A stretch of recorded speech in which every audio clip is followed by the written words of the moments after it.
Que a graça e a paz do nosso Senhor Jesus Cristo esteja com todos.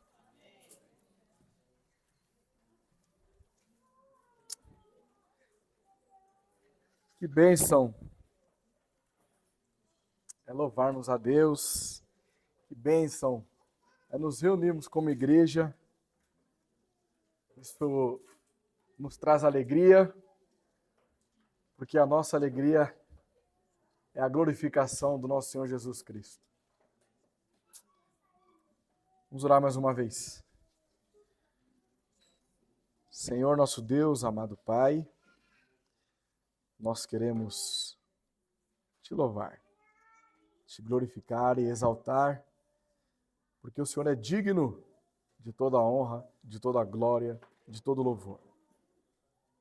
Sabemos que o Senhor está no controle exaustivo de todas as coisas.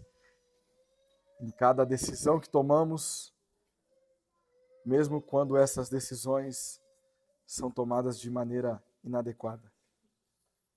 Que o Senhor possa nos perdoar pelos nossos pecados, nos fortalecer espiritualmente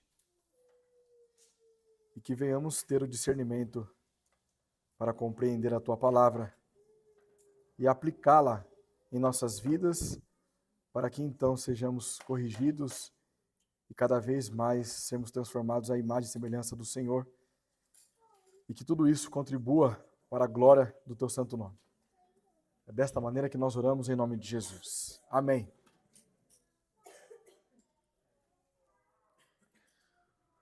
O ciclo de Juízes e a esperança do Rei Perfeito. Vamos seguir firme com nossa série de exposições aqui no livro de Juízes.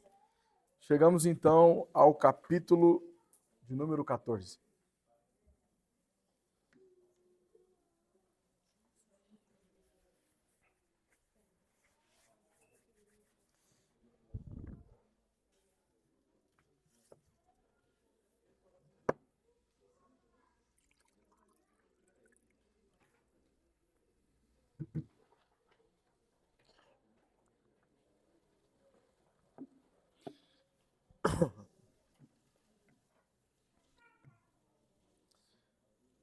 Estou me recuperando de uma forte gripe que eu peguei essa semana. Pode ser que em alguns casos eu comece a tossir aqui, então vocês não estranhem não. Ou a voz pode começar a falhar. Quem falou comigo essa semana viu que minha voz estava péssima. Graças a Deus melhorou. Não estou 100%, mas está bem melhor. Juízes 14. Desceu Sansão a Timna, vendo em Timna uma das filhas dos filisteus, subiu e declarou a seu pai e a sua mãe e disse: vi uma mulher em Timna, das filhas dos filisteus. Tomai-ma, pois por esposa. Porém seu pai e sua mãe lhe disseram: não há porventura mulher entre as filhas de teus irmãos, ou entre todo o meu povo, para que vá tomar esposa dos filisteus, daqueles incircuncisos? Disse Sansão a seu pai: toma-me esta, porque só desta me agrado. Mas seu pai e sua mãe não sabiam que isto vinha do Senhor, pois este procurava ocasião contra os filisteus, porquanto naquele tempo os filisteus dominavam sobre Israel. Desceu, pois, com seu pai e sua mãe a Timna, e chegando às vinhas de Timna, eis que um leão novo, bramando, lhe saiu ao encontro. Então o Espírito do Senhor de tal maneira se apossou dele, que ele o rasgou como quem rasga um cabrito, sem nada ter na mão. Todavia, nem a seu pai, nem a sua mãe deu a saber o que fizera. Desceu e falou àquela mulher, e dela se agradou. Depois de alguns dias, voltou ele para a tomar. E apartando-se do caminho para ver o corpo do leão morto, eis que neste havia um enxame de abelhas com mel. Tomou o favo nas mãos e se foi andando e comendo dele. E chegando a seu pai e a sua mãe, deu-lhes o mel, e comeram. Porém, não lhes deu a saber que o corpo do leão é o que tomara. Verso de número 10. Descendo, pois seu pai à casa daquela mulher, fez Sansão ali um banquete, porque assim o costumava fazer os moços. Sucedeu que, como o vissem, convidaram 30 companheiros para estarem com ele. Disse-lhe, pois, Sansão: dar-vos-ei um enigma e decifrar. Se nos 7 dias das bodas mo declarardes e descobrirdes, dar-vos-eis 30 camisas e 30 vestes festivais. Se mo não puderdes declarar, vós me dareis a mim a 30 camisas e a 30 vestes festivais. E eles lhe disseram: dá-nos o teu enigma a decifrar, para que o ouçamos. Então lhe disse: do comedor saiu comida, e do forte saiu doçura. E em 3 dias não puderam decifrar o enigma. Ao 7º dia disseram à mulher de Sansão: persuade a teu marido que nos declare o enigma, para que não queimemos a ti e a casa de teu pai. Convidaste-nos para vos apossardes do que é nosso. Não é assim? A mulher de Sansão chorou diante dele e disse: tão somente me aborreces e não me amas, pois destes aos meus patrícios um enigma a decifrar, e ainda não me declarastes a mim. E ele lhe disse: nem a meu pai, nem a minha mãe o declarei, e tu declararia a ti? Ela chorava diante dele os 7 dias em que celebravam as bodas. Ao 7º dia lhe declarou, porquanto o importunava. Então ela declarou o enigma aos seus patrícios. Disseram, pois, a Sansão os homens daquela cidade ao 7º dia antes de se pôr o sol: que coisa mais doce do que o mel, e mais forte do que o leão. E ele lhe citou o provérbio: se vós não lavrasseis com a minha novilha, nunca teríeis descoberto o meu enigma. Então o Espírito do Senhor de tal maneira se apossou dele, que desceu aos asquelonitas, matou deles 30 homens, despojou-os as suas vestes festivais, deu aos que declararam o enigma, porém acendeu-se a ira, e ele subiu à casa de seu pai. Ao companheiro de honra de Sansão foi dada por mulher a esposa deste. Amém. Nosso título: Sansão age por orgulho, mas Deus governa com soberania.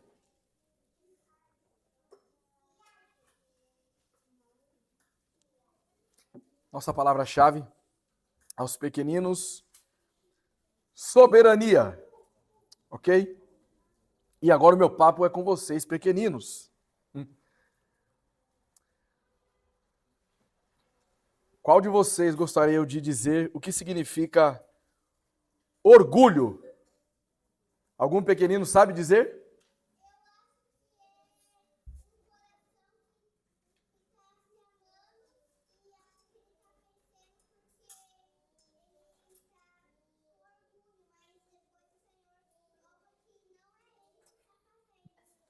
Ó. Tá vendo aí, ó?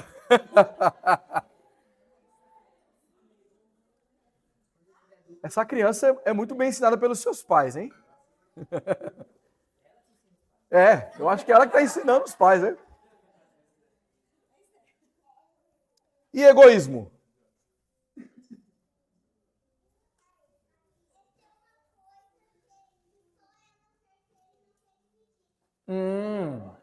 Que bom que você disse isso, porque às vezes é assim que vocês agem, né? Com seus irmãos. Não é dessa forma?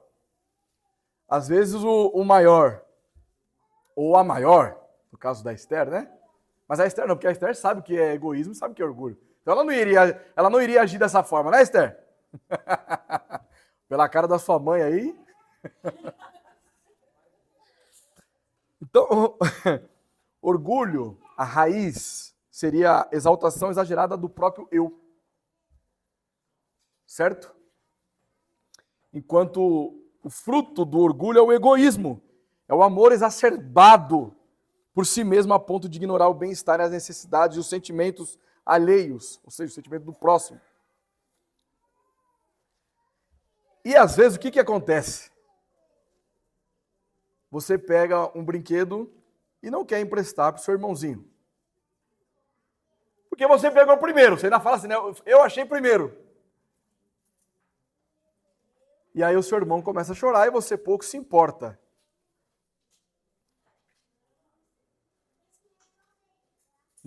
No entanto, você que achou primeiro, né? Então ele que chore, ele que lute.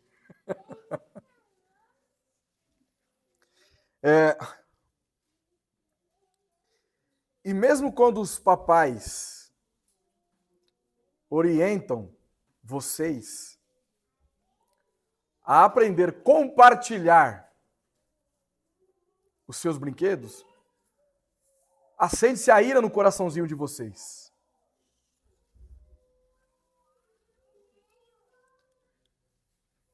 Por causa daquilo que está no coraçãozinho de vocês chamado pecado. É dessa forma que nós vamos conduzir o sermão nesta manhã. Porque aqui, no capítulo 14, em Sansão,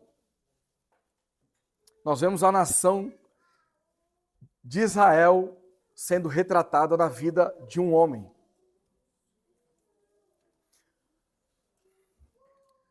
Nós temos Sansão, um homem muito forte, capacitado pelo Espírito do Senhor, mas impulsivo, indócil e acomodado ao pecado. E mais, ele também revela uma verdade maior. Que verdade é essa? Que Deus está trabalhando mesmo quando o homem está errando.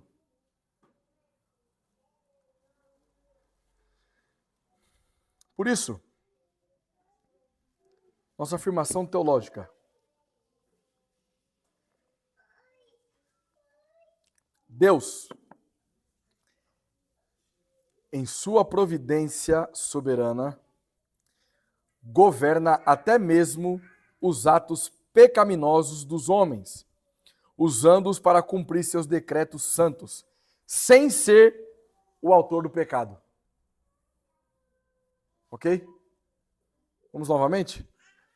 Deus, em sua providência soberana, governa até mesmo os atos pecaminosos dos homens, usando-os para cumprir seus decretos santos, sem ser o autor do pecado.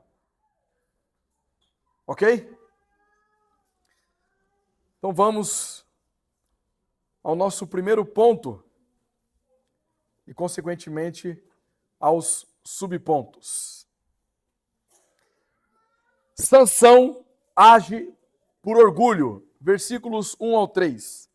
Desceu Sansão a Timna, vendo em Timna uma das filhas dos filisteus, subiu e declarou ao seu pai e sua mãe e disse: vi uma mulher em Timna, filha das filhas dos filisteus, tomai-ma por esposa. A primeira vez. Espero que seja a última. Deixa eu tomar uma água. Porém, seu pai e sua mãe lhe disseram: não há porventura mulher entre as filhas dos teus irmãos, ou entre todo o meu povo, para que vás tomar a esposa dos filisteus, daqueles incircuncisos? Disse Sansão a seu pai: toma-me esta, porque só desta me agrado. É assim, eu não quero outra. É dessa forma, ou não quero ninguém. Basicamente é isso que Sansão estava dizendo. Então, Sansão age por orgulho, e a sua ação é influenciada por um desejo guiado pelos olhos, não por Deus. Porque quando Sansão olha aquela moça no território dos filisteus, antes deixa eu fazer aqui um adendo. Note que o texto diz que Sansão desceu a uma região localizada por filisteus. Certo? Sansão, um israelita. Mas ele está ali no meio dos filisteus. E parece que há uma certa acomodação, né? Porque para ele buscar até um relacionamento com uma dessas mulheres, talvez eles estavam ali num período de relativa paz. O que antecede isso? Os filisteus subjugaram Israel. Só que Israel estava tão enfraquecido que é como se Israel fizesse parte agora dos filisteus. Por isso que não há um clamor, lembra no sermão passado? Não há um clamor de arrependimento. Porque para eles agora é tudo comum aqui. É um só povo. Olha a situação que Israel estava. É um só povo politeísta. Há uma pluralidade de deuses. Pessoas estão adorando outros deuses. Israel estava contaminado com a idolatria dos filisteus.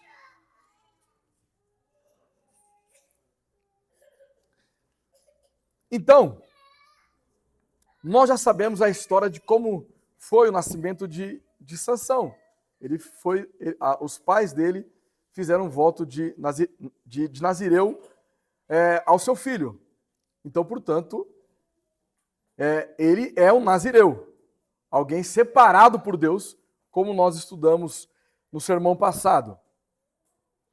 Mas, notem que mesmo Sansão aqui, sendo separado por Deus, com o Espírito do Senhor sobre ele, algumas coisas parecem não fazer tanto sentido e nós vamos discorrer sobre tudo isso. A primeira delas é isso aqui.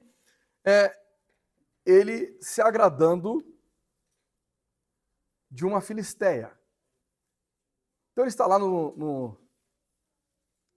lá em Timna, e ele vê aquela moça bem bonita, e fala, rapaz, essa aí é meu número, hein? Não quero mais nem outra, só quero só, essa aí mais nada. Ou é ela ou eu vou morrer. Por quê? Ele está partindo de uma decisão sensual, a formosura dela, não espiritual. E o comentarista Matthew Henry ele diz o seguinte: quem escolhe pelos olhos encontrará um filisteu em seus braços. Sansão é governado pelos sentidos. Ele reage de acordo com seus sentidos, mas sem o discernimento. Isso é algo bem comum entre nós, nos dias presentes.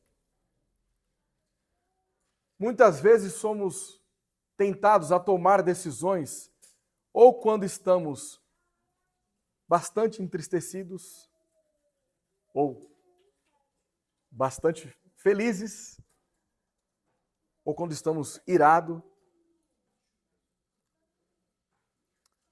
Quantas vezes você, que é casado, respondeu o seu cônjuge de uma maneira grosseira porque agiu na espontaneidade da sua carne, porque você estava irado naquele momento. Então você dá uma resposta atravessada no seu cônjuge.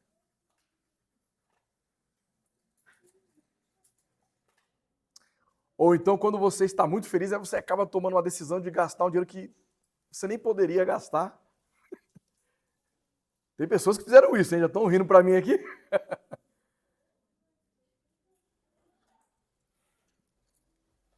O ser humano, nós vamos perceber a história de Sansão e como os outros juízes, nós vamos observar decisões equivocadas de Sansão e automaticamente nós iremos pré-julgá-lo quando nós fazemos coisas semelhantes a ele.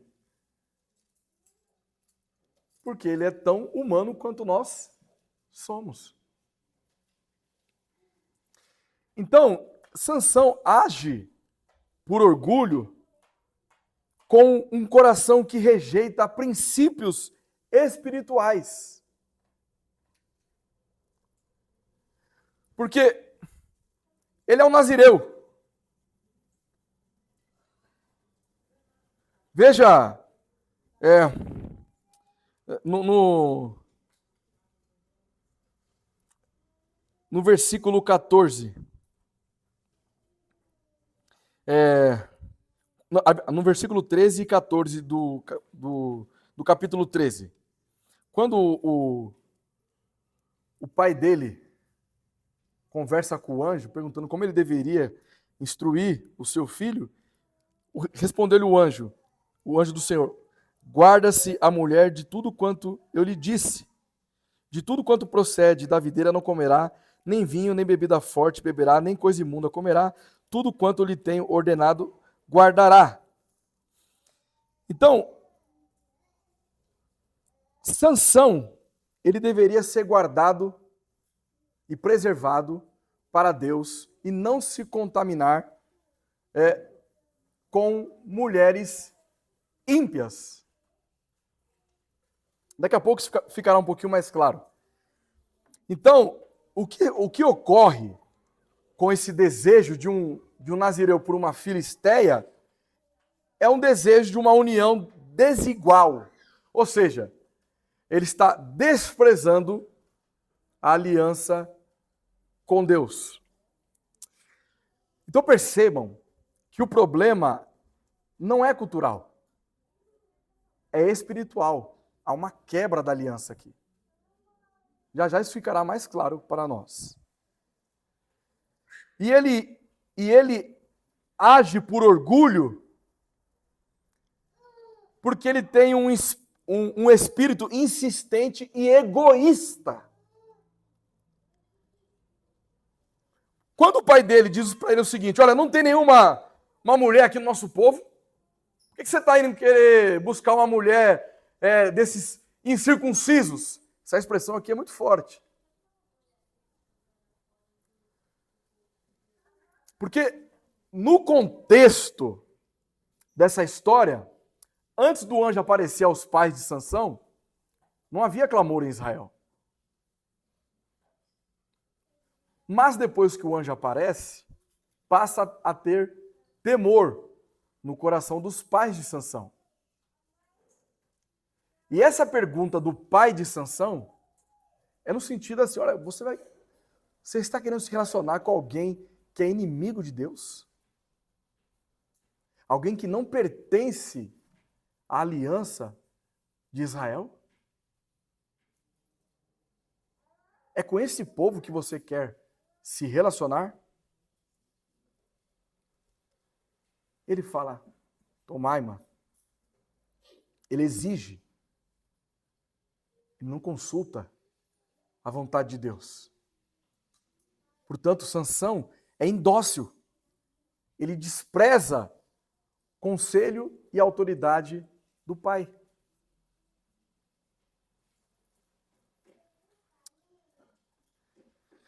Queridos, quem vive pelos olhos, cai pelos olhos. E quem rejeita conselho, caminha para a destruição.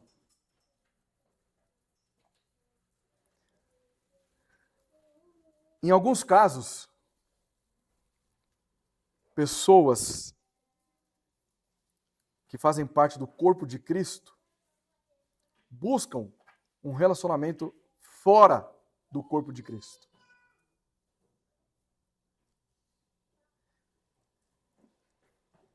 E as justificativas são as mais bizarras possíveis. Em nossa igreja local, nós não acreditamos em um namoro evangelístico. Vou me relacionar com aquele rapaz, ele é tão bonito. Ele é tão belo, aquele filho de Satanás. Está vendo aquela jovem com o espírito de Jezabel? Eu vou trazer ela aos pés de Cristo.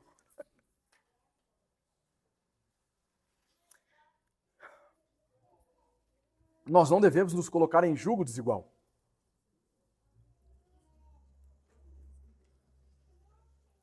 Nós temos o santo conselho de Deus, que é a palavra. Ela é a nossa autoridade e por ela nós caminhamos. Porque o contrário disso é caminhar para a destruição de nossas vidas. Não procure ser mais inteligente do que a palavra de Deus. Não acredite que você sabe mais do que Deus, porque você não sabe. Quando Deus ordena uma coisa para nós, isso deve ser cumprido a todo rigor. O problema é que nós queremos brincar de deuses. Tomar decisões contrário àquilo que está na autoridade das Sagradas Escrituras, que é a nossa regra principal de fé.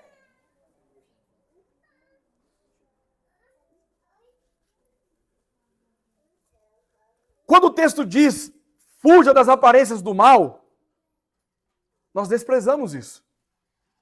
Sansão, ele foi tentado pelo quê? Pelo olhar.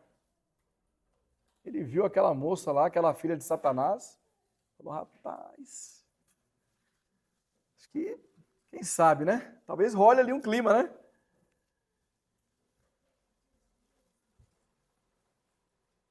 Sansão, antes do pecado ser consumido, há um flerte com o pecado.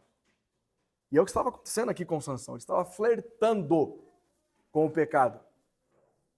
E esse é o problema de muitos cristãos. Eles flertam com o pecado.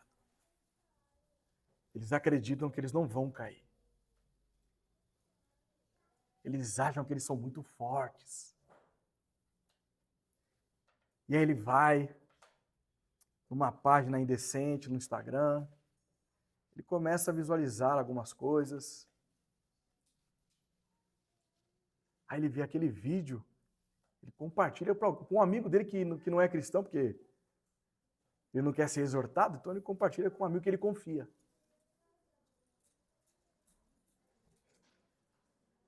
E o diabo sorrateiramente engendrando setas. Quando ele menos percebe, a queda veio.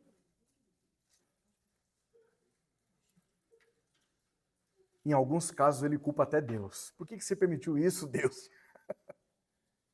Ele agiu por pura e espontânea vontade. Há uma permissão de Deus.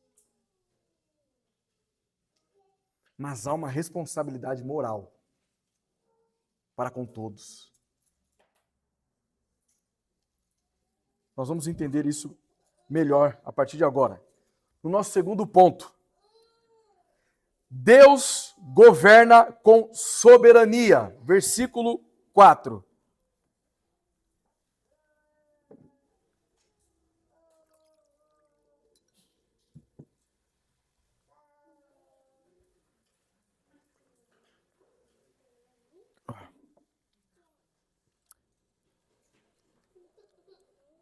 Versículo 4. Prestem bastante atenção. Mas seu pai e sua mãe não sabiam que isto vinha do Senhor, pois este procurava ocasião contra os filisteus. Este é em relação a Deus. Porquanto, naquele tempo, os filisteus dominavam sobre Israel. Ok? Vamos lá. Notem essa expressão, isto vinha do Senhor. Por que eu deixei esse versículo 4 como um único ponto? Porque este versículo necessita de uma explicação um pouco mais arrojada. Porque cria uma tensão que precisa ser resolvida corretamente. Porque nós sabemos que Deus proíbe casamento com os filisteus. Mas aqui diz que isso vinha do Senhor. Como assim? Não é verdade? Deus proíbe o casamento com os filisteus. mas isso vem do Senhor. Ué, como é que nós resolvemos essa equação? Se nós não fizermos uma distinção, iremos cair em algum desses erros. Ou fazendo Deus autor do pecado, ou vamos negar a soberania de Deus. Percebe aqui a armadilha que encontra-se diante de nós? Por isso é necessário uma explicação um pouquinho mais detalhada. O pastor Leonardo falou para eu não ser muito técnico aqui. Falei, bom, eu nem sei ser tão técnico assim. Mas adotarei um princípio muito conhecido no meu reformado. A Escritura interpreta a Escritura. Certo? Então, sabemos claramente em outros textos sobre a proibição com povos idólatras. Deus proíbe união com os povos idólatras. Vamos ler Êxodo 34. Êxodo 34.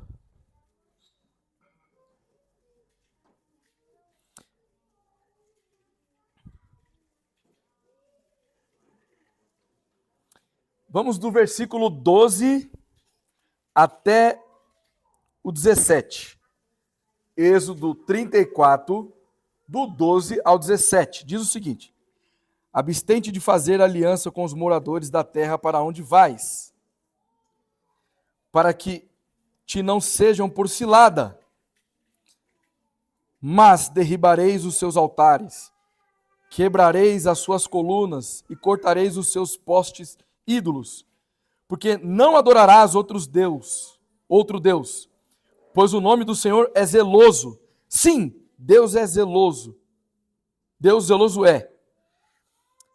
Para que não faças aliança com os moradores da terra, não suceda que, em se prostituindo eles com os deuses e lhes sacrificando, alguém te convide e comas dos seus sacrifícios, e tome mulheres das suas filhas para os teus filhos e suas filhas, prostituindo-se com os seus deuses. Façam que também os teus filhos se prostituam com os seus deuses. Não farás para ti deuses fundidos. Primeira exortação aqui é que Deus concede a Moisés e o povo de Israel. Lembrando que juízes, eles estão no pacto mosaico, ok? Agora, vejam comigo Deuteronômio, capítulo 7, versículos 3 e 4.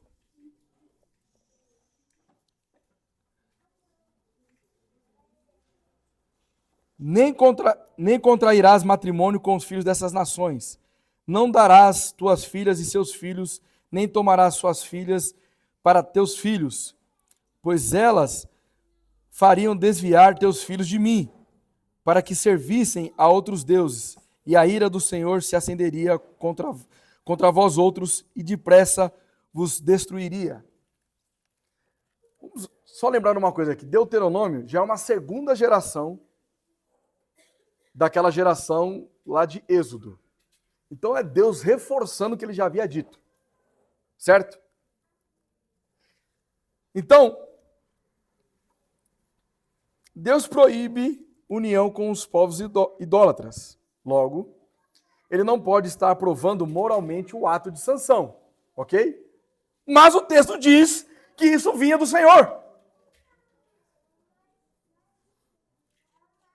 Juízes 4 não pode significar a seguinte expressão: Deus quis que Sansão pecasse. Não pode. Não pode. Então, nós sabemos que Deus governa com soberania. Por isso, a providência está por trás do erro. Deus não aprova o pecado, mas governa o evento. Ok?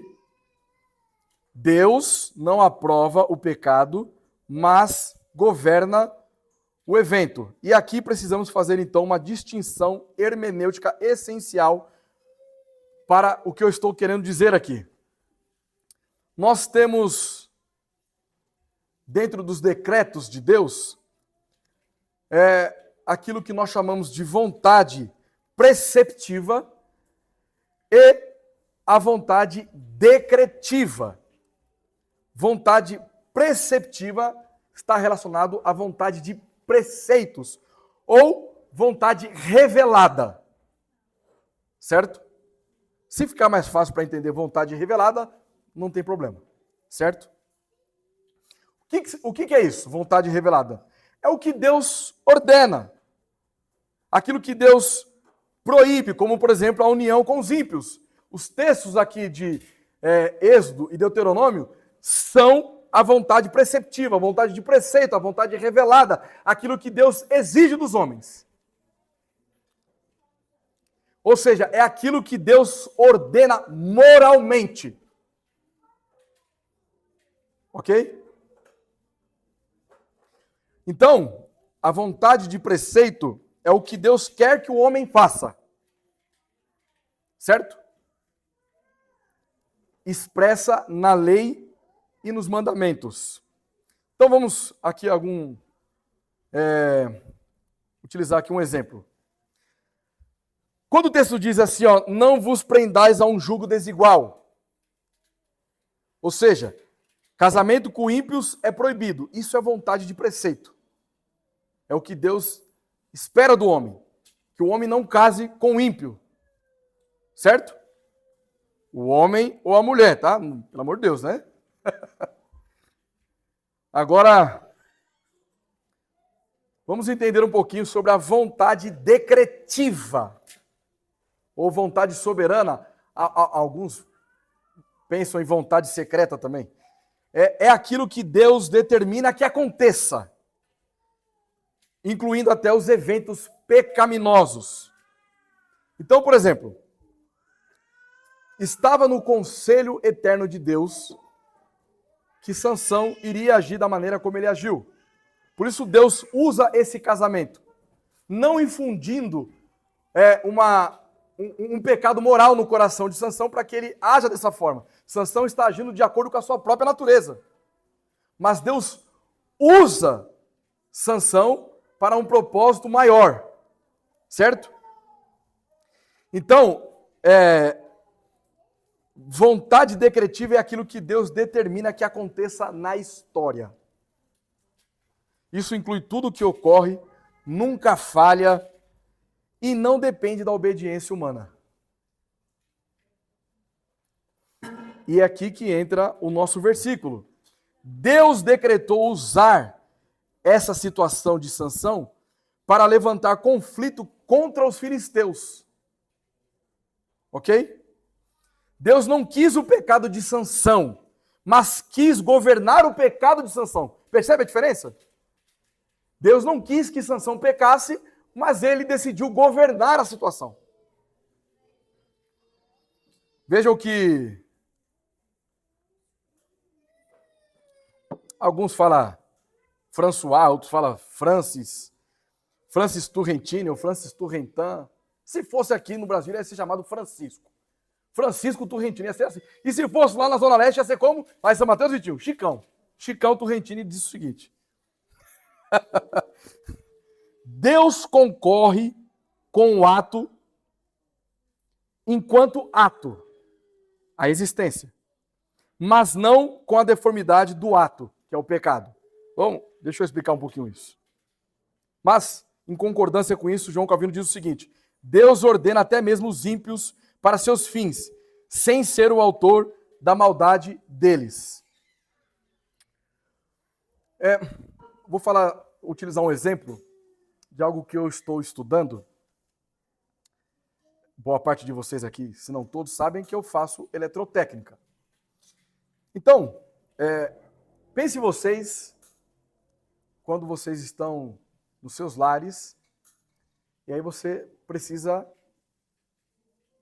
Aí a forma como você prefere falar, né? Alguns falam acender a lâmpada, ligar a luz. Você vai no interruptor e aperta o botãozinho e... O que acontece? É o interruptor que está fazendo a lâmpada ligar? É, aqui em São Paulo nós temos a concessionária chamada Enel, que ela manda, ela tem uma usina de energia que envia essa energia para subestações onde tem a cabine primária e faz a distribuição para os bairros. Então passa ali pelo transformador, vai para o poste da sua residência, que vai para o quadro de energia, e do quadro de energia vai para a sua residência, e aí então quando você aperta, acende a luz. Certo? Então nós sabemos que existe uma causa que antecede o fato de você ir e apertar o botãozinho do interruptor, certo? Então, agora imagine Deus como essa causa primária. Ele que está mandando os comandos da existência do ser humano enquanto a sua existência. Mas ele não faz isso infundindo maldade no coração do homem.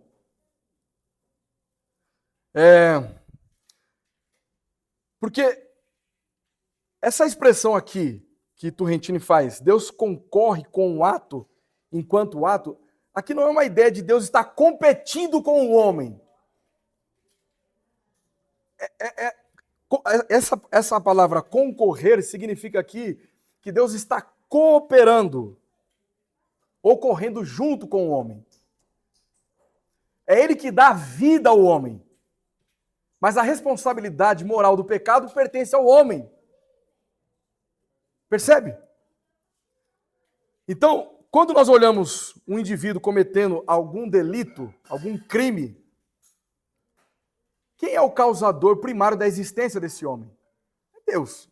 Ninguém pode existir de si mesmo. Senão nós teríamos aqui vários deuses. Tudo que existe, existe por causa de Deus. Deus é o sustentáculo da criação. Ele é o mantenedor de todas as coisas. Então, a existência de um homem que está cometendo crime depende de Deus. E por que Deus permite que essas coisas aconteçam? Porque Deus existe, Deus ele tem princípios morais e bons para permitir aquilo que somente ele poderia impedir. Ele tem boas razões morais para isso. E para nós isso é oculto, nós não sabemos por que essas coisas acontecem. Mas Deus sabe. E o que nós fazemos? Descansamos. Porque Deus está no controle de todas as coisas. Por mais que nós não compreendemos tudo, e graças a Deus por isso, mas nós ficamos tranquilos em saber que Deus está no controle exaustivo de todas as coisas. Então, por exemplo,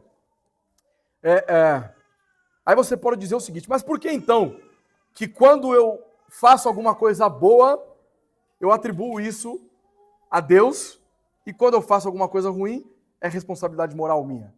Porque, na verdade, o ser humano ele já nasce contaminado pelo pecado. E a isso nós chamamos de depravação total.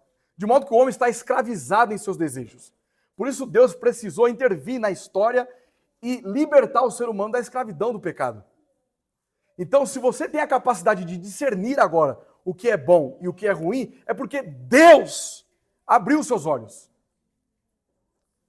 O ímpio, ele até reage fazendo algumas coisas boas, mas na ótica do mundo. E claro que Deus também tem ali a sua graça comum em torno do ímpio. Mas quando ele executa algum ato bom, isso não é para a glória de Cristo. Na verdade, ele está amontoando para si condenação. Porque ele faz isso para o seu próprio ego. Deixa eu trazer um exemplo prático. Certa feita, um amigo, ele faz Uber, não é o Jadson, hein? E também não é o Gil. E nem o Vitinho, que agora é um Uber mais ou menos, né? Não está totalmente na Uber. E nem sou eu também. Mas ele mandou uma mensagem para mim que ele tinha aceitado uma corrida que ele julgava ser boa. Mas aí, quando ele viu que era um cadeirante, ele desistiu da corrida. porque ele ia ter que descer do carro, ajudar o cadeirante. Isso ia dar trabalho. E aí, ele veio falar para mim, obviamente, que eu chamei o arrependimento imediatamente, né? Primeiro porque eu tenho uma mãe cadeirante. Então, assim, eu nunca observei alguém com deficiências físicas com dó. Porque eu cresci com a minha mãe sendo especial. Então, eu conversei com ele, expliquei para ele bastante coisas. Aí, é triste, mas engraçado ao mesmo tempo, né? Porque depois ele me procurou. Falou assim, rapaz, depois que você falou aquilo para mim, eu fiquei pensando naquilo, e aí eu comprei uma cesta básica e doei para um necessitado. Ou seja, fica um pouco... Quando você entende o contexto deles, fica mais claro, porque os pais deles são testemunhas de Jeová, adeptos de boas obras. Então, percebe que, apesar de ele fazer um ato bom, mas ele não fez isso para a glória de Cristo.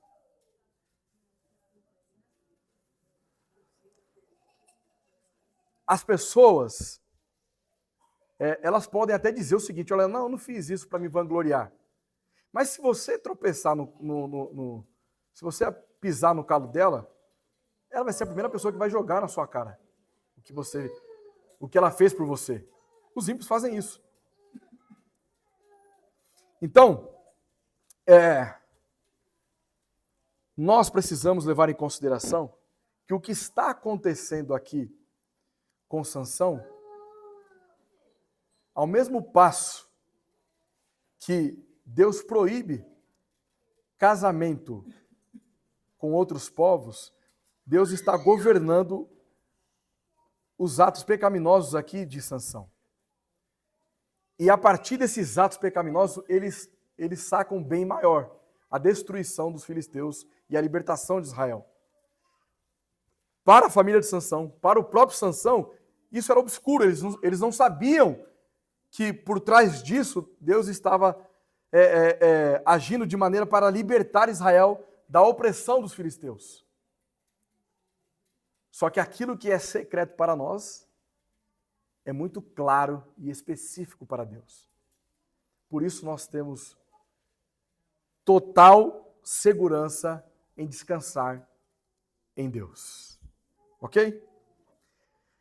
Então, Deus usa o pecado sem ser a causa moral do ato pecaminoso. E John Gill, um comentarista batista, ele diz o seguinte, Deus cria ocasião contra os filisteus. Por isso Deus usa até a fraqueza como instrumento. Então, deste material, Deus usa o comportamento pecaminoso dos israelitas para libertá-los. Então, Deus cumpre seus propósitos apesar e por meio do pecado. Deus cumpre suas promessas não somente apesar do pecado, mas até por meio do pecado. Vamos olhar aqui Atos 2:23. Vai ficar muito mais claro agora, meus irmãos. Se vocês ainda estão mais perdidos que Adão no Dia das Mães.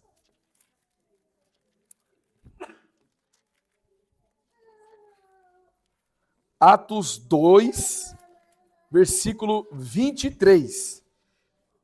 Vai dizer o seguinte, ó. Sendo este, quem é este aqui? Jesus Cristo. Sendo este entregue pelo determinado desígnio e presciência de Deus, vós o matastes, crucificando por mão de iníquos. Então olha aqui. É Deus, tudo aqui no conselho, nos desígnios de Deus, no conhecimento prévio de Deus, enviando o seu Filho para morrer na cruz, para salvar pecadores. Então, tudo isso foi decretado por Deus. Mas quem o crucificou também é responsável por fazer aquilo. Agora, nós lembremos da história de José no Egito. Nós sabemos que os irmãos de José tinham ciúmes dele. Então, vende eles como escravo aos ismaelitas, que depois vende ele a Potifar, né? O boi lá de Potifar.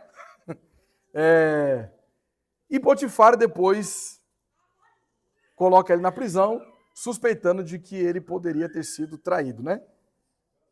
Potifar estava bravo porque achou que era chifrudo. E era mesmo, né? E aí, depois disso, José interpreta sonhos na cadeia. Onde o homem vai, ele prospera. E se torna o governador do Egito. Abaixo apenas de Faraó. E quando os irmãos de José vão até o Egito atrás de comida por causa da crise mundial, né?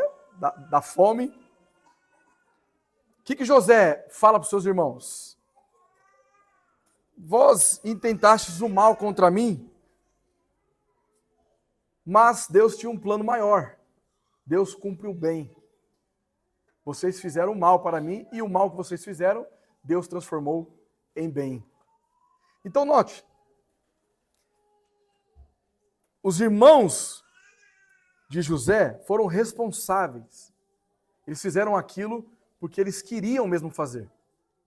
Mas ao mesmo tempo eles fizeram algo que estava no decreto de Deus para livrar o próprio Israel da fome.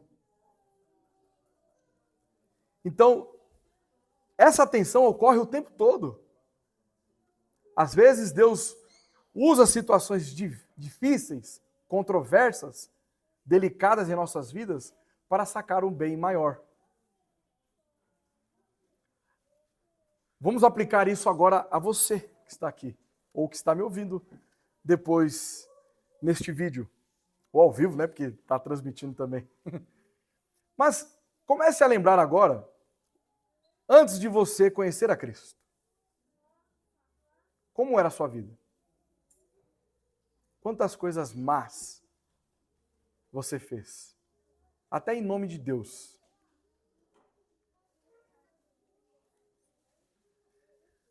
Tudo isso tinha um propósito. Para que hoje você estivesse aqui.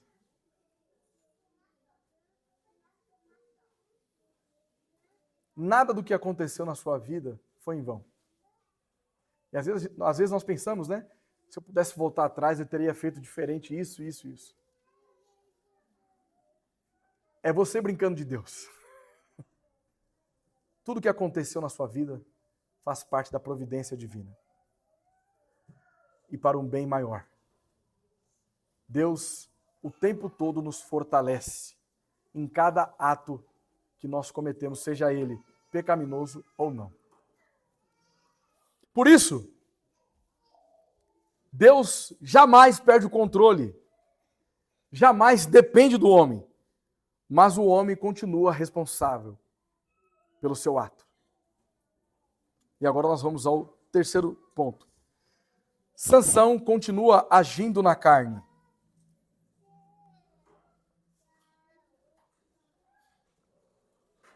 Versículos 5 ao 9. Desceu, pois, com seu pai e sua mãe a Timna, e chegando às vinhas de Timna, eis que um leão novo, bramando, lhe saiu ao encontro. Então o Espírito do Senhor de tal maneira se apossou dele, que ele o rasgou como quem rasga um cabrito. Meu irmão, só uma pausa aqui. Qual homem rasga um cabrito na mão? Nem um cabrito não rasga, imagina um leão. Então a força dele aqui, o texto aqui quando fala como quem rasga um cabrito, também não está falando de um ser humano comum, não, está falando de alguma fera aí, porque nós mesmos não rasga. Sem nada ter na mão, o bicho era brabo mesmo, ó. Todavia, nem a seu pai, nem a sua mãe deu a saber o que fizera. Desceu e falou àquela mulher, e dela se agradou. Depois de alguns dias voltou ele para a tomar, e apartando-se do caminho para ver o corpo do leão morto, eis que neste havia um enxame de abelhas com mel. Tomou o favo nas mãos e se foi andando e comendo dele.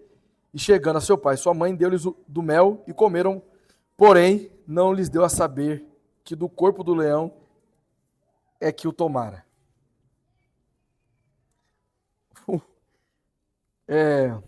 O versículo 6 aqui, Sansão ele continua agindo na carne, mas veja só, ele recebe força, mas não santidade. Ele vê uma força sobrenatural sobre ele, porque o Espírito do Senhor capacita ele. Apesar do Espírito Santo o capacitar, não há uma transformação moral em Sansão. O Espírito o capacita, mas não o santifica plenamente. Porque o que acontece? Sansão mistura consagração com imprudência. Ele mata o leão. Vamos sempre lembrar da promessa que havia sido feita aos pais dele. Sansão era um nazireu. Ele não podia tocar em cadáver. Ele não podia comer nada impuro. Então, se algo estivesse em um cadáver, ele não podia tocar. Só que ele não está nem aí, meu irmão. Ele vai lá primeiro, mata o leão, despedaça o leão. Imagina que coisa horrorosa que foi isso, né? O cara no braço. Meu Deus do céu. E depois ele toca no cadáver para pegar lá o favo de mel. Ou seja, o que nós temos aqui? Uma progressão do pecado, mas falta de domínio próprio. Sansão, ele não controla os seus sentidos nem o seu gênio forte.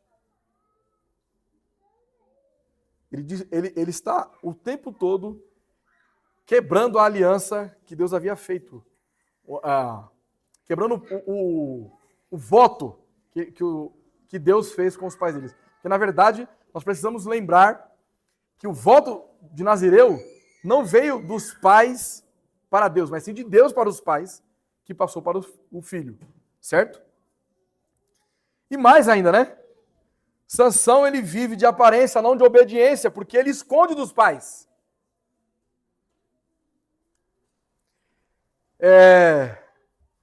Além de ele se contaminar com o cadáver, com o animal ali impuro, ele ainda dá um favo para os pais ainda também.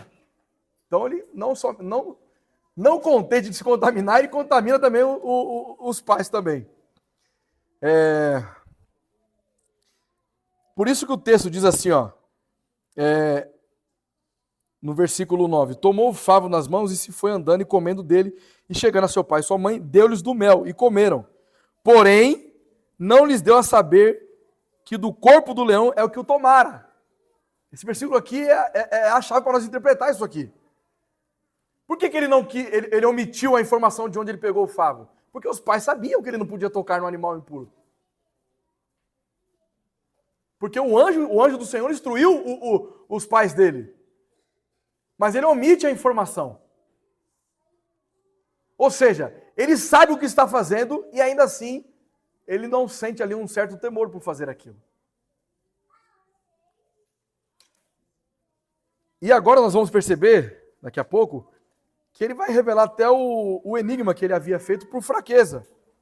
Ou seja, Sansão é emocionalmente instável. Ele contamina os outros porque ele leva os pais à impureza sem saberem. E o que isso nos mostra, queridos? Que o pecado nunca é isolado.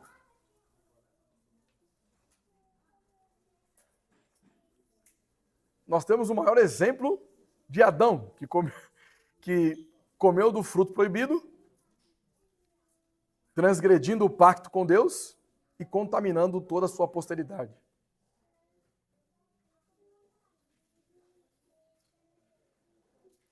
Todo pecado tem consequências. E muitas vezes, os nossos pecados têm consequências em quem está ao nosso redor.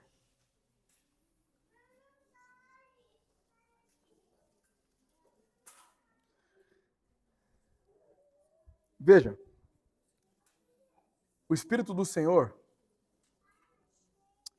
se apossou ali de Sansão. Então, Sansão era dotado de dons. Tinha uma força sobrenatural. Porque para fazer o que ele estava fazendo aqui, como eu havia dito, um homem comum não tem condições de fazer isso. Mas dons não substituem caráter.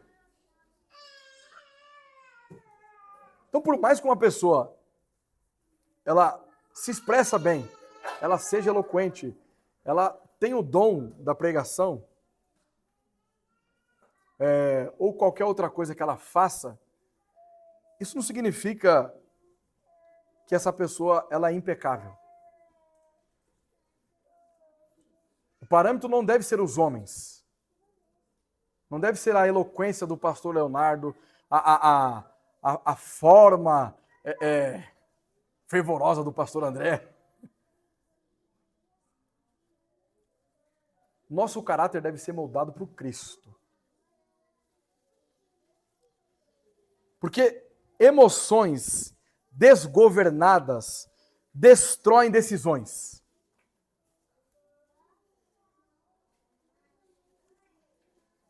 Por que nós, mesmo, queridos, o Espírito Santo, ele é Deus, ok? O Espírito Santo, ele não está do nosso lado. Não está acima de nós, não está abaixo de nós. O Espírito Santo habita em nós. E ainda assim cometemos pecados.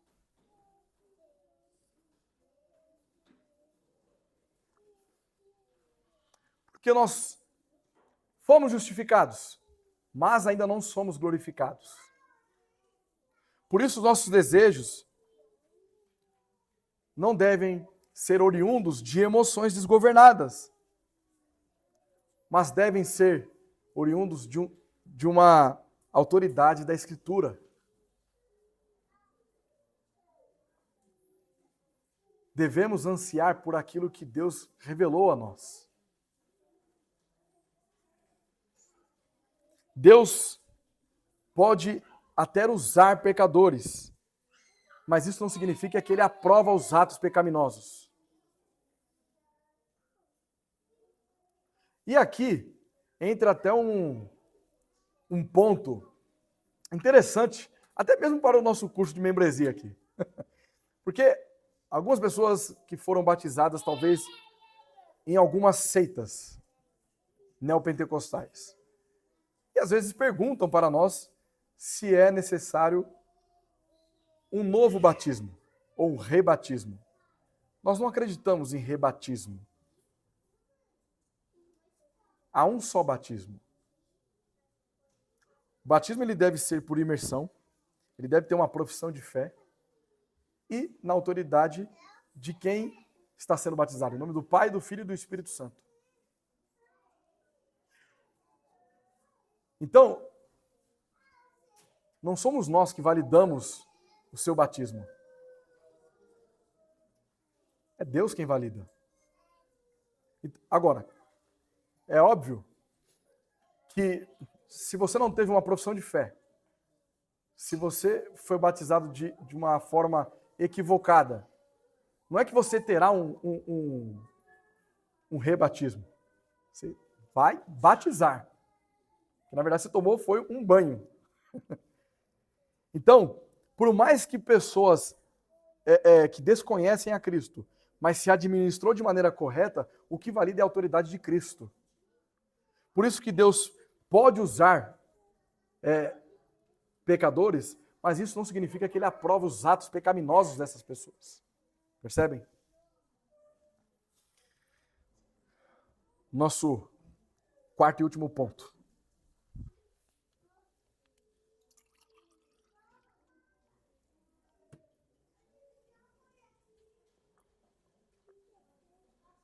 Deus continua governando apesar do homem. Versículos 10 ao 20. Descendo, pois, seu pai à casa daquela mulher, fez Sansão ali um banquete, porque assim o costumava fazer os moços. Sucedeu que, como o visse, convidaram 30 companheiros para estarem com ele. Disse-lhe, pois, Sansão: dar-vos-ei um enigma a decifrar. Se nos 7 dias das bodas mo declarardes e descobrirdes, dar-vos-ei 30 camisas e 30 vestes festivais. Se não puderdes declarar, vós me dareis a mim as 30 camisas e 30 vestes festivais. E eles disseram, dá-nos o teu enigma a decifrar, para que o ouçamos. Então lhes disse, do comedor saiu comida, e do forte saiu doçura. Em 3 dias não puderam decifrar o enigma.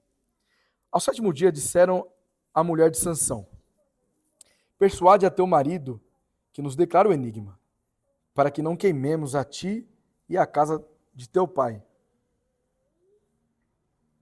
Olha o caráter desse povo, né? Por causa do enigma ali, por causa de 30 camisas e 30 vestes festivais, eles estavam dispostos a matar todo mundo ali por causa do enigma. Convidaste-nos para vos apossardes do que é nosso. Não é assim? A mulher de Sansão chorou diante dele e disse, tão somente me aborreces e não me amas, pois destes aos meus patrícios um enigma a decifrar e ainda não me declarastes a mim. E ele disse, nem a meu pai, nem a minha mãe eu declarei, e tu declararei a ti? Ela chorava diante dele os 7 dias em que celebravam as bodas. Ao 7º dia lhe declarou, porquanto o importunava. Então ela declarou o enigma aos patrícios. Disseram, pois, a Sansão os homens daquela cidade ao 7º dia, antes de se pôr o sol. Que coisa mais doce do que o mel e mais forte do que o leão? E ele lhe citou o provérbio, se vós não lavrasseis com a minha novilha, nunca teríeis descoberto o meu enigma. Então o Espírito do Senhor de tal maneira se apossou dele, que desceu aos asquelonitas, matou deles 30 homens e despojou-os as suas vestes festivais, deu aos que declararam o enigma, porém acendeu-se a ira e ele subiu à casa de seu pai. Ao companheiro de honra de Sansão foi dada por mulher a esposa deste.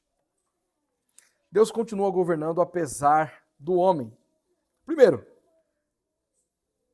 por que apesar do homem? Porque Sansão continua brincando com as coisas sérias. Ele traz aqui um enigma e uma aposta, demonstrando uma imaturidade espiritual. Notem, queridos, que Sansão, ele está ali na casa da sua noiva, e quando ele traz ali o enigma, fazendo a aposta, ele está cheio de vanglória ali.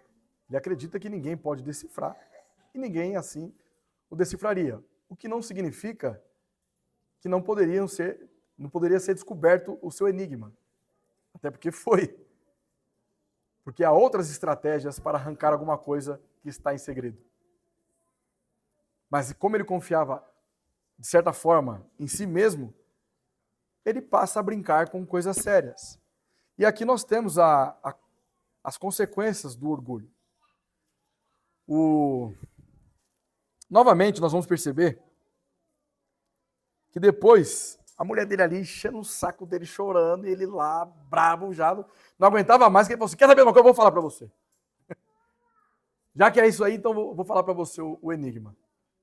E ela vai e passa aos patrícios. Notem uma coisa. Lembra que no versículo 4, o que estava acontecendo vinha do Senhor? Então, e o intuito de Deus era derrotar os filisteus. Então acontece uma sucessão de coisas aqui para que Sansão vá destruindo os filisteus, vai minando a força dos filisteus. Porque agora, depois do enigma ser decifrado, ou melhor, ser revelado, a ira de Sansão se acende aqui, ele vai lá e mata 30 filisteus, que não tinha nada a ver com a história, já que se revelou agora, alguém vai ter que pagar por isso. E ele vai matar 30 filisteus, e dos próprios filisteus que ele vai tirar as vestes festivais e entregar para aqueles que estavam na festa ali do casamento dele. Sansão, ele está agindo novamente por emoções, só que nesse momento agora ele está irado e com orgulho ferido. Ele age por vingança. E o texto diz o seguinte, olha só, no versículo 19. Então o Espírito do Senhor de tal maneira se apossou dele, que desceu aos aqueleonitas e matou deles 30 homens. Note que o Espírito do Senhor se apossou dele e ele agiu com vingança. Olha que loucura isso, né?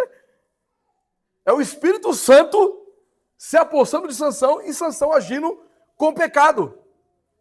Agindo na vingança, mas tudo isso para um bem maior. Derrotar os filisteus. Deus está usando o pecado de Sansão para cumprir o seu propósito de derrotar os inimigos de Israel.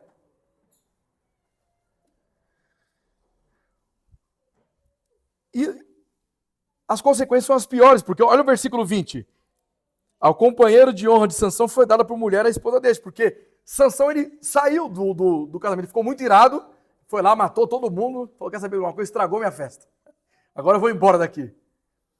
E naquela cultura da época, quando você abandonava uma festa de noivado ali no caso, era como se você estivesse dizendo o seguinte, eu não quero mais saber desta mulher. E o pai da noiva, nós vamos saber isso aqui no próximo sermão, no capítulo 15. Né? Mas já começou a partir agora do versículo 20 aqui. Ele entrega a futura esposa de Sansão ao companheiro dele. Então, qual foi a consequência aqui do orgulho de Sansão? Primeiro, traição, porque a mulher dele agora é de outro, a ira que ele ficou e violência. Ou seja, ninguém saiu inteiro deste episódio. Porque isso é o fruto do pecado. O pecado ele tem consequências. Não pensem que o pecado pode ficar obscurecido somente a você. Mas cedo ou mais tarde ele terá consequências e podem ser consequências graves. E aqui nós temos o ciclo do pecado, né? Nós temos o pecado de Sansão, ele age com vingança e a destruição. Ou seja, Sansão e os filisteus tornaram-se então semelhantes, assim como Israel estava antes do anjo do Senhor vir sobre os seus pais. Deus cria ocasião contra os filisteus. O conflito é intencional.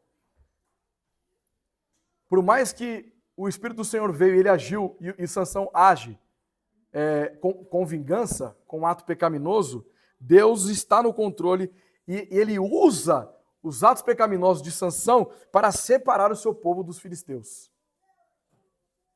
O que está acontecendo aqui é uma ruptura. Sansão está indo contra os filisteus. Eles estavam todos ali, juntos, como um só povo, mas agora Sansão está fazendo terror no meio dos filisteus. Deus começa a salvar separando o povo de Israel dos filisteus. E isso acontece quando Deus começa a salvar o seu povo ao divorciá-los dos ídolos. Porque primeiro nós já temos aqui os pais de Sansão preocupados com ele casando com uma filha de um incircunciso, alguém que não pertence à aliança. E agora Sansão declarando guerra contra os filisteus. Deus usa a fraqueza humana, Deus usa a ira de Sansão, a impulsividade de Sansão, os seus desejos, e tudo isso é usado por Deus. Olha o que Martin Henry disse, Deus tira bem até das más inclinações. Por isso que ele permite que coisas ruins aconteçam, porque ele tem um bem maior para sacar disso. E em torno disso nós construímos então aquilo que nós chamamos a teologia da graça. Deus não depende dos homens perfeitos. Deus age por graça. Deus não trabalha porque o homem é bom, mas porque ele é gracioso. Se Deus esperasse que Sansão fosse bom para que ele pudesse salvar o povo de Israel, Israel estaria corrompido até os dias de hoje. Então, é um erro pensar da seguinte forma: Deus só usa quem está bem. Isso não é verdade. A verdade é que Deus usa quem Ele quer. Mas o pecado ainda traz consequências. Sansão reflete um povo acomodado. Mas Deus rompe essa acomodação. O povo não estava mais preocupado se estava sendo subjugado pelos filisteus. Por isso que não havia clamor em Israel. Por isso que não havia arrependimento em Israel. Mas agora, quando Sansão nasce, ele continua ainda nessa acomodação com o povo filisteu. Mas Deus começa a usar os próprios pecados de Sansão para romper essa acomodação. Israel havia perdido a consciência do pecado. Parece que os israelitas não têm consciência nenhuma do que é a escravidão. E a assimilação é mais perigosa que a opressão. Por quê? Porque não há conflito. O que há é uma adaptação. E quando não há conflito com o mundo já venceu. Se não há conflito com o pecado já venceu você. Se você não está em guerra contra o pecado, é porque o pecado já te venceu. Deus provoca conflito para salvar, é por isso que nós passamos por provações. Deus levanta Sansão, Deus quebra a falsa paz. Deus começa a utilizar os pecados de Sansão para destruir essa falsa paz. Às vezes, o conflito é graça. Sansão quis satisfazer os seus desejos. Israel quis viver em paz com o mundo. E Deus quis salvar o seu povo. E Deus prevaleceu. O homem age por orgulho. O homem vive na carne. O homem se acomoda ao pecado. Porém, Deus governa com soberania. Deus usa até a fraqueza. E Deus salva separando. Deus não precisa da obediência perfeita do homem para cumprir o seu plano. Deus não depende de nós. Mas o homem continua responsável por cada passo que dá. Agora vejam nossas aplicações finais. Sansão é um libertador, mas um libertador imperfeito. Ele é levantado por Deus, separado desde o ventre, porque ele era nazireu, usado para começar a libertação de Israel. Mas, motivado por vingança, dominado por paixões, moralmente instável, ele aponta para a necessidade de um libertador maior e melhor. Cristo é este libertador maior e melhor. Cristo é o libertador perfeito, porque ele também foi separado desde o ventre. Ele foi enviado por Deus. Ele veio para libertar o povo, mas diferente de Sansão, ele veio sem pecado, sem egoísmo, sem instabilidade. Onde Sansão falha, Cristo é perfeito. Sansão deseja mulheres erradas, busca vingança pessoal, usa força para si. Mas Cristo ama uma noiva santa, imaculada, que é a sua igreja. Ele busca a glória do Pai, ele usa seu poder para salvar o povo. Sansão mata os outros para resolver o seu problema. Ele matou 30 homens, ele age por ira, ele gera destruição. Cristo morre para salvar os outros. Ele não mata inimigos. Ele morre por inimigos. Ele traz reconciliação. Sansão destrói para aliviar a sua dor. Cristo sofre para remover a nossa culpa, a nossa dor por causa do pecado. Sansão é dominado pelo pecado, ele é impossível, ele é orgulhoso, ele é indisciplinado, mas Cristo domina perfeitamente o pecado. Ele é tentado, mas sem cair, ele é perfeitamente obediente, ele é submisso ao Pai. Sansão age por desejo pessoal. Agradou aos meus olhos aquela bela mulher. Cristo age pela vontade do Pai. Não se faça a minha vontade, mas a tua. Aí nós observamos aqui a vontade humana versus a vontade divina e perfeita. Cristo faz sempre aquilo que pertence ao Pai, porque Ele e o Pai é um só. Sansão traz uma libertação parcial. Ele começa o processo, mas ele não conclui. Enquanto Cristo traz uma libertação completa. Ele liberta do pecado, ele liberta da culpa, ele liberta da ira de Deus.